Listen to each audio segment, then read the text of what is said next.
The helicopter blades cut through the morning air like deadly whispers, and Lieutenant Sarah Mitchell knew this would be her last mission, one way or another. What she didn't know was that her own team had already decided which way it would go. In the world of elite military operations, trust isn't just important. It's the difference between coming home alive or becoming another name on a memorial wall. But what happens when that trust is shattered at 3,000 feet above enemy territory? What happens when the people sworn to protect you become the very ones who push you toward death?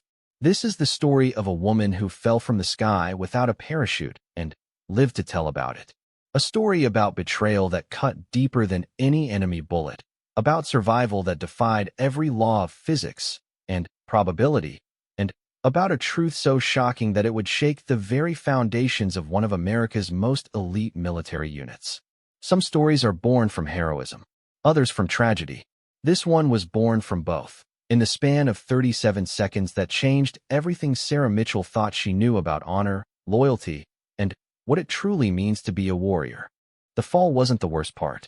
The worst part was realizing, as the ground rushed up to meet her, that she had been thrown not by enemies, but by the very people she had called family. Lieutenant Sarah Mitchell had always believed that the hardest part of any mission was getting back alive. As she sat in the cramped belly of the military helicopter, watching the Afghan landscape blur beneath them in the pre-dawn darkness, she had no idea that survival would be the least of her problems. The real challenge would be discovering who wanted her dead, and why. The mission briefing had been standard: extract a high-value target from a Taliban compound deep in hostile territory. Sarah's team consisted of 6 elite operators, each one handpicked for their skills and supposedly unshakable loyalty. Commander Jake Morrison sat across from her, his weathered face showing no emotion as he reviewed the mission parameters for the 3rd time. To his right, Sergeant Mike Valdez cleaned his rifle with the methodical precision that had made him legendary among snipers. The other team members, Rodriguez, Chun, and Thompson, went through their pre-mission rituals with the quiet focus of professionals who had done this hundreds of times before. Sarah had been part of this unit for 3 years, ever since completing one of the most grueling selection processes in the military.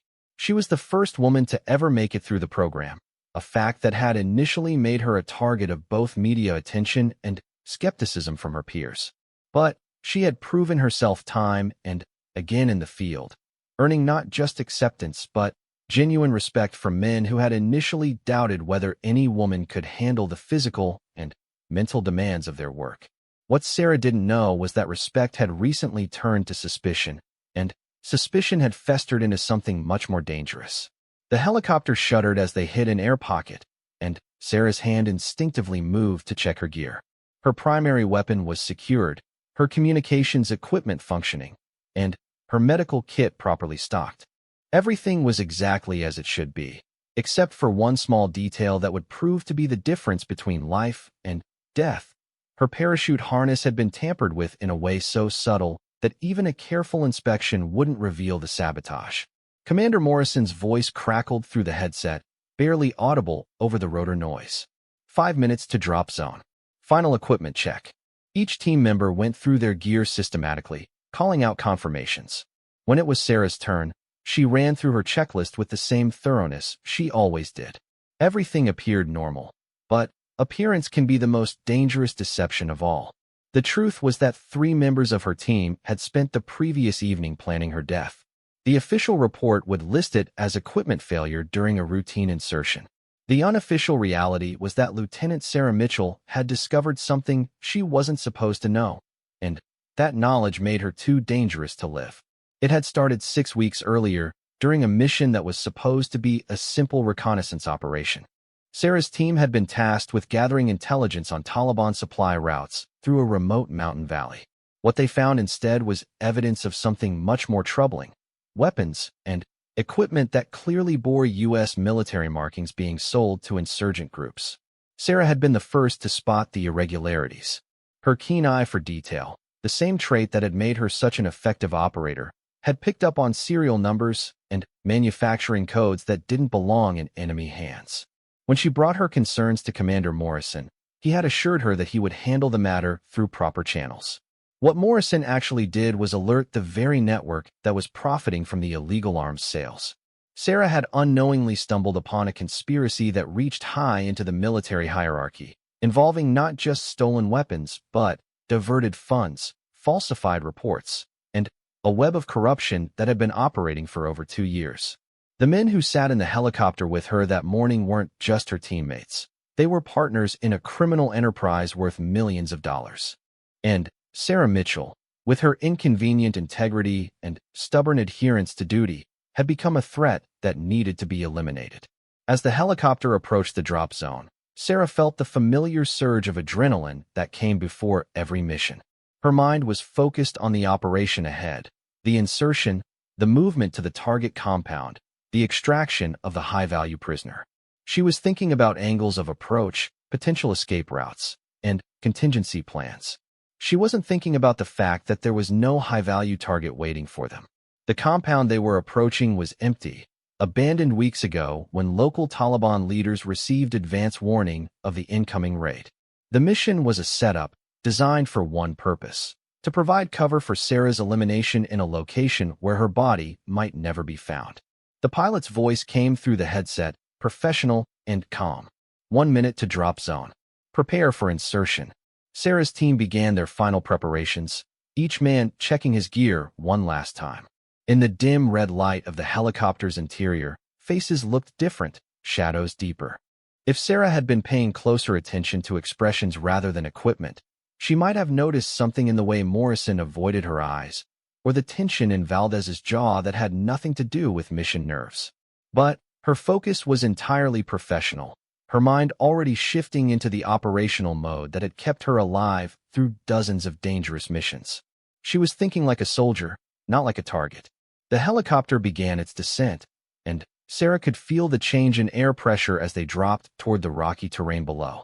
Through the small window, she could see the landscape taking shape in the growing light: barren hills, scattered rocks, and a few struggling trees that clung to life in the harsh environment. 30 seconds, the pilot announced. Sarah stood with the others, moving toward the helicopter's open door. The wind whipped through the cabin, carrying the scent of dust and diesel fuel. Below them, the ground looked exactly like 1,000 other places they had inserted: hostile, unforgiving, and completely indifferent to human life. Morrison positioned himself next to the door, ready to be first out as team leader. Sarah took her place in the insertion order, third in line behind Rodriguez. Everything was proceeding exactly according to protocol, which made what happened next all the more shocking. As the helicopter hovered at insertion altitude, Morrison made a hand signal that Sarah initially thought was the standard "prepare to jump" gesture. But then, she noticed that Rodriguez and Chen weren't moving toward the door. Instead, they were both looking at her with expressions she had never seen before: cold, calculating, and completely without the camaraderie that had defined their relationship for 3 years. The realization hit her just as Morrison grabbed her equipment harness. This wasn't an insertion. This was an execution. Sarah's training kicked in instantly, her body reacting even as her mind struggled to process what was happening. She pulled back from Morrison's grip, but Rodriguez moved to block her retreat while Chun grabbed her from behind. In the confined space of the helicopter, there was nowhere to go and no room to fight effectively. "What are you doing?" she shouted over the rotor noise. But even as the words left her mouth, she knew the answer. Somehow, some way, she had become the enemy. Morrison's response was cold and matter-of-fact. "You should have minded your own business, Mitchell." The struggle was brief and brutal. 3 against 1, in a space barely large enough for the combatants to move, with a 3,000-foot drop waiting just outside the door. Sarah fought with everything she had, her training and desperation combining in a fury of strikes and defensive moves. But she was outnumbered, and her attackers had the advantage of surprise and planning. When they finally forced her toward the open door, Sarah made one last desperate grab for anything that might save her. Her hand closed on Morrison's equipment belt, and for a moment she thought she might pull him out of the helicopter with her. But Chun brought the butt of his rifle down hard on her wrist, breaking her grip and sending a bolt of agony up her arm. The last thing Sarah saw before the fall was the face of Sergeant Mike Valdez, the man who had taught her advanced marksmanship, who had shared stories of his family over countless meals and forward operating bases, who had once told her that he would trust her with his life. Now he was watching her fall to what should have been her death, and his expression held no regret, only the clinical satisfaction of a job being completed. The helicopter's rotor wash hit her like a physical blow as she fell away from the aircraft, tumbling in the violent air currents. The ground rushed up toward her with sickening speed, and Sarah's mind raced through options that didn't exist. Her parachute had been sabotaged. Even if she could deploy it, the damaged equipment would fail when she needed it most. But Lieutenant Sarah Mitchell had not survived 3 years of the most dangerous military operations in the world by giving up when things looked hopeless. As the rocky ground approached, she forced herself to think clearly, to use her training and experience to find a way to survive what appeared to be certain death. The terrain below was harsh, but not entirely uniform. There were variations in elevation, patches of softer ground, and terrain features that might provide some chance of survival if she could control her fall enough to reach them. It was a slim chance, but it was the only chance she had. As she fell through the thin mountain air, Sarah's mind went beyond her immediate situation to the larger questions that her survival would demand answers to. Why had her team turned on her? What had she discovered that was worth killing for? And how deep did the conspiracy go? These questions would drive her forward in the days to come, through pain and betrayal, through a journey that would test not just her physical limits, but everything she believed about honor, duty, and the people she had trusted with her life. But first, she had to survive a fall that no one was supposed to walk away from. The ground was less than 500 feet away when Sarah spotted her only hope, a steep slope covered in loose scree that might, if she was incredibly lucky, provide just enough of a glancing impact to keep her alive. She had perhaps 10 seconds to position herself correctly, 10 seconds to attempt something that had never been successfully done before, 10 seconds to prove that sometimes, when you're falling without a parachute, the only direction left to go is up. The impact came in stages, each one a separate lesson in the physics of human fragility. Sarah hit the loose scree at an angle that would have killed most people instantly. But her years of training had taught her how to fall, how to roll, and how to distribute impact across her body in ways that civilian minds could never comprehend. What saved her wasn't luck, it was muscle memory burned into her nervous system through thousands of hours of practice. The first contact shattered her left shoulder and sent her spinning down the rocky slope like a broken doll. The second impact, 3 seconds later, broke 2 ribs and drove the air from her lungs. The third sent her tumbling over a small cliff, a 15-foot drop that should have finished what the fall from the helicopter had started. But the mountain had one more surprise waiting for her. The cliff face was undercut by centuries of wind erosion, creating a shallow cave that Sarah's unconscious body rolled into like a natural shelter. She lay there, broken and bleeding, as the sound of the helicopter faded into the distance. Above her, Commander Morrison was already radioing in the tragic news that Lieutenant Sarah Mitchell had fallen from the aircraft during insertion, presumably due to equipment failure. Her body, he reported, had been lost in terrain too dangerous for immediate recovery. It was a perfect lie, supported by witness testimony from the surviving team members. There would be an investigation, of course, but it would focus on mechanical failure rather than human malice. Sarah's parachute would never be recovered for analysis, and any evidence of sabotage would remain buried in the mountains of Afghanistan. The only problem with the plan was that Sarah Mitchell wasn't dead. She regained consciousness 6 hours later, as the sun reached its peak, and began to bake the rocky landscape around her. The pain hit her in waves, sharp, immediate agony from her broken bones, and a deeper, more troubling pain from internal injuries she couldn't assess. Her left arm hung useless at her side, and every breath sent spikes of fire through her chest.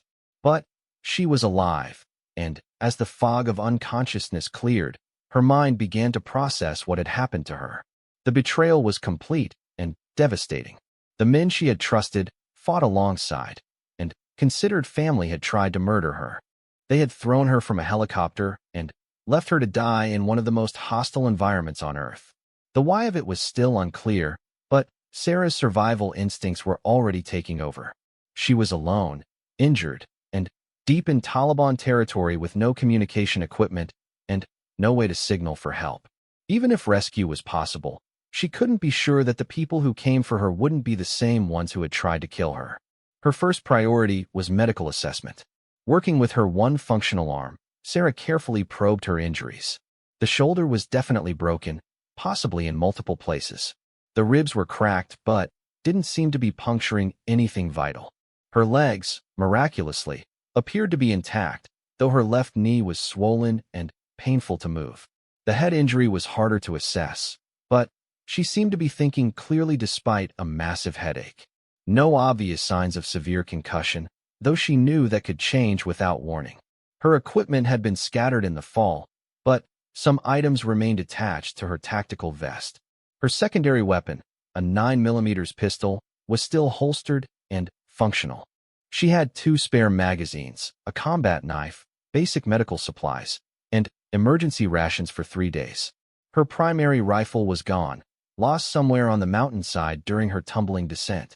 Most critically, her water supply was limited to 2 bottles, maybe 36 hours worth if she was careful. In this climate, dehydration could kill her faster than her injuries. As the immediate shock wore off, Sarah began to piece together the sequence of events that had led to her attempted murder. The weapons trafficking she had discovered was clearly the trigger, but the speed and coordination of the response suggested something much larger than a simple black market operation. Someone with significant authority had made the decision to eliminate her, and that someone had enough influence to corrupt an entire elite military unit. This wasn't just about money. It was about protecting an operation that reached high enough into the command structure to threaten careers, reputations, and possibly national security. The scope of the conspiracy became clearer as Sarah recalled details from the past few months that she had dismissed as coincidences at the time. Mission assignments that made no tactical sense. Equipment shortages that forced her unit to rely on unofficial suppliers. Communications blackouts that occurred at strategically convenient moments. Her team hadn't just been turned against her. They had been recruited into something that made her elimination a military necessity rather than a personal betrayal. As the day wore on, Sarah forced herself to move despite the pain. Staying in the cave meant eventual death from dehydration or discovery by hostile forces. Moving meant agony with every step, but it also meant maintaining some control over her fate. She improvised a sling for her broken arm, using strips torn from her uniform, and fashioned a crude splint for her knee using debris from the cave floor. The medical kit provided painkillers, but she used them sparingly, knowing that alertness was more important than comfort in her current situation. The terrain around her hiding place was a maze of rocky outcroppings and narrow valleys, perfect country for someone trying to avoid detection, but terrible for navigation. Sarah had no map and no compass, but she had been trained to navigate by natural landmarks and celestial observation. Her best option was to move south and west toward areas where coalition forces maintained a presence. It would be a journey of at least 50 miles through some of the most dangerous territory in Afghanistan, injured and alone, with limited supplies and no backup plan. But Sarah had advantages that her would-be killers didn't know about. She had been trained not just as a soldier, but as a survivor. She knew how to find water in desert environments, how to move through hostile territory without detection, and how to sustain herself on minimal resources. More importantly, she had motivation that went beyond simple survival. The men who had tried to kill her were still out there, still operating, still profiting from whatever criminal enterprise had made her elimination necessary. They thought she was dead, which gave her the only advantage she was likely to get, the element of surprise. As night fell on her first day of survival, Sarah began to plan not just her escape from the mountains, but her eventual confrontation with the people who had betrayed her. She would survive not just to live, but to expose the truth about what had been done to her and why. The temperature dropped dramatically after sunset, and Sarah huddled in her rocky shelter, using techniques learned in survival training to maintain body heat while conserving energy. The pain from her injuries made sleep nearly impossible, but she forced herself to rest in short intervals, always listening for sounds that might indicate approaching danger. During the long hours of darkness, she thought about each member of her team, replaying conversations and interactions, looking for clues she had missed. Morrison's recent secretiveness about certain operations, Valdez's unexplained absences from base, Rodriguez's new equipment that didn't match standard military issue. The picture that emerged was of a unit that had been systematically corrupted over months or possibly years, with each member gradually drawn into criminal activity until they reached the point where murdering a teammate became an acceptable option. But how had they known that she had discovered the weapons trafficking? Sarah was certain she had only reported her suspicions to Morrison, and she had been careful not to discuss the matter with anyone else. Either Morrison had immediately betrayed her confidence, or the conspiracy included people high enough in the command structure to monitor her official communications. As the eastern sky began to lighten with the approach of dawn, Sarah prepared to begin the most dangerous journey of her life. 50 miles of hostile territory lay between her and safety, and every mile would be traveled with the knowledge that the people hunting her included not just enemy forces but the very military unit that was supposed to rescue her. She checked her weapon one final time, ensuring that the magazine was properly seated and the chamber was loaded. If she encountered Taliban forces, she would fight her way out if possible. If she encountered her former teammates, the situation would be more complicated but no less deadly. Sarah Mitchell had been thrown from a helicopter to die, but she had done something her attackers thought impossible. She had survived the fall. Now she would do something even more difficult. She would make them pay for their betrayal, no matter how long it took or how far she had to travel to find them. The sun rose over the Afghan mountains, illuminating a landscape that had claimed the lives of countless warriors throughout history. But it also illuminated something new. A lone figure moving carefully through the rocks, injured but undefeated, beginning a journey that would either end in redemption or revenge. Lieutenant Sarah Mitchell was no longer just trying to survive. She was hunting. The third day of Sarah's journey through the Afghan wilderness brought her face to face with the reality that survival was only the first of many challenges she would need to overcome. Her water supply was nearly exhausted, her injuries showed no signs of improvement, and the rough terrain had taken a toll that even her superior conditioning couldn't completely offset. But it also brought her something she hadn't expected, evidence that she wasn't the first person to stumble upon the weapons trafficking operation. And she wasn't the first to be marked for elimination. She found the body in a narrow ravine, partially hidden by rocks and debris. The remains belonged to Captain David Chun, an intelligence officer who had disappeared 6 months earlier during what was reported as a Taliban ambush. Official reports stated that his body had never been recovered, but here he was, less than 20 miles from where Sarah's own accident had occurred. What made the discovery significant wasn't just the location, it was the cause of death. Captain Chun had been shot in the back of the head at close range with a 9mm pistol, the same type of weapon carried by U.S. Special Operations Forces. This wasn't an enemy killing. This was an execution. Sarah searched the body carefully, looking for anything that might provide clues about why Chun had been murdered.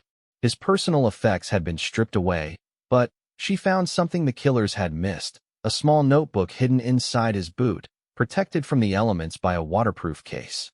The notebook contained detailed observations about suspicious supply shipments, unexplained equipment transfers, and coded communications between certain officers and unknown contacts outside the normal chain of command. Captain Chun had been conducting his own investigation into the same criminal network that had marked Sarah for death. The final entry, dated just 2 days before his disappearance, contained a list of names that made Sarah's blood run cold. Morrison, Valdez, Rodriguez, Chun, and Thompson were all listed, along with several higher-ranking officers she didn't recognize. But there was another name on the list that hit her like a physical blow. Colonel James Patterson, the commanding officer of the entire Special Operations Group. The conspiracy reached far higher than she had imagined. This wasn't just a rogue unit operating independently. It was an organized criminal enterprise with protection at the highest levels of the command structure. Captain Chun had apparently gotten too close to the truth, and his ambush had been carefully orchestrated to silence him permanently. The notebook also contained something else that would prove crucial to Sarah's survival: detailed maps of safe houses and supply caches used by coalition intelligence assets throughout the region. Chen had been thorough in his research, and his notes included locations where Sarah might find food, water, medical supplies, and secure communications equipment. The nearest cache was approximately 8 miles southeast of her current position, hidden in an abandoned village that had been cleared of civilians during earlier fighting. According to Chen's notes, the cache contained enough supplies to sustain a small team for 2 weeks, plus encrypted communication equipment that could reach friendly forces without going through normal military channels. But reaching the cache would require crossing terrain that was known to be patrolled by both Taliban forces and Sarah's former teammates, who were presumably still searching for any evidence that she had survived the fall. The journey would be dangerous enough for a healthy operator with full equipment.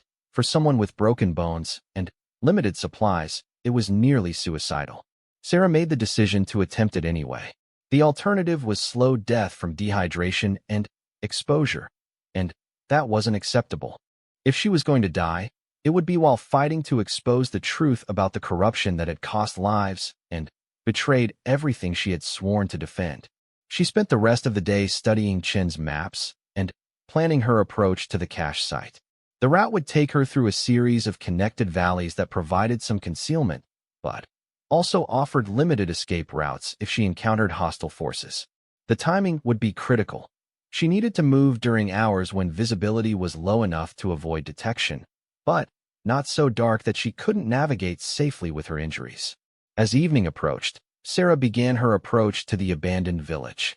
Every step sent waves of pain through her body, and the makeshift splint on her knee was barely holding together.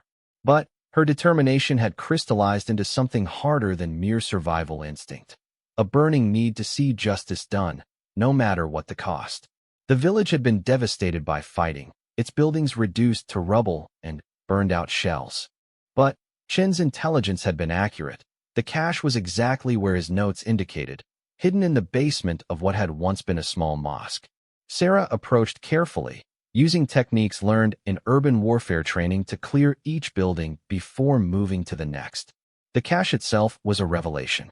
It contained not just supplies, but sophisticated intelligence-gathering equipment, including a satellite communication system that could reach assets anywhere in the world without going through military channels. More importantly, it contained detailed files about the weapons trafficking operation that had apparently been compiled over months of careful investigation. The scope of the conspiracy was staggering. Weapons and equipment worth millions of dollars had been systematically diverted from official supplies and sold to various groups throughout the region, including some that were actively fighting against coalition forces. The profits had been used to fund off-the-books operations and line the pockets of the participants, creating a network of corruption that reached into multiple units and command levels. The files also revealed something that explained why Sarah's discovery had triggered such a violent response. The operation was about to expand dramatically. A major weapons shipment was scheduled to arrive at Bagram Air Base within the next week, and significant portions of it were already marked for diversion to black market buyers. If that shipment was successfully stolen and resold, it would represent the largest single theft of military equipment in the war's history. The weapons involved included advanced anti-aircraft systems that could pose a serious threat to coalition air operations. The financial and strategic implications were enormous. Sarah now understood why her elimination had been considered necessary. She had threatened not just individual careers, but an operation worth tens of millions of dollars and potentially hundreds of lives. The conspirators couldn't afford to have her alive to testify about what she had discovered, but they had made a critical mistake in assuming she was dead. The satellite communication system gave her the ability to contact people outside the corrupted command structure, and the intelligence files provided evidence that could expose the entire network. The question was who to contact. Traditional military channels were clearly compromised, and she had no way of knowing how far the corruption extended. But Chen's files included contact information for Defense Intelligence Agency assets who were investigating similar cases of equipment theft in other theaters of operation. Sarah composed a carefully worded message that outlined her situation without revealing her location or immediate plans. She included just enough detail about the weapons trafficking to establish her credibility, along with a summary of the evidence she had discovered. Most importantly, she requested a secure means of communication that could be used to coordinate her eventual extraction and testimony. The response came back within 2 hours, and it contained both good news and bad news. The good news was that her contact was legitimate, a DI counterintelligence officer who had been tracking similar operations across multiple military commands. The bad news was that the corruption was even more widespread than she had imagined, and there were people at very high levels who would go to extreme lengths to prevent exposure. The officer, who identified himself only as Phoenix, outlined an extraction plan that would get Sarah to a secure location where she could provide detailed testimony about what she had witnessed. But the extraction couldn't happen for another week, and it would require her to reach a landing zone approximately 60 miles from her current position. The journey would take her through some of the most dangerous territory in Afghanistan, past multiple enemy strongholds, and through areas where her former teammates were likely conducting search operations. She would be traveling alone, injured, and with limited supplies, trying to reach a destination that represented her only chance of survival and justice. But Sarah had already made her decision. She had survived being thrown from a helicopter, endured days of pain and deprivation in hostile territory, and uncovered evidence of a conspiracy that threatened the lives of countless soldiers. She wouldn't stop now, no matter how dangerous the path ahead might be.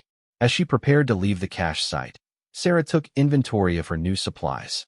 She had enough food and water for 5 days of travel, advanced medical supplies that would help her manage her injuries, and weapons that gave her a fighting chance against anything she might encounter.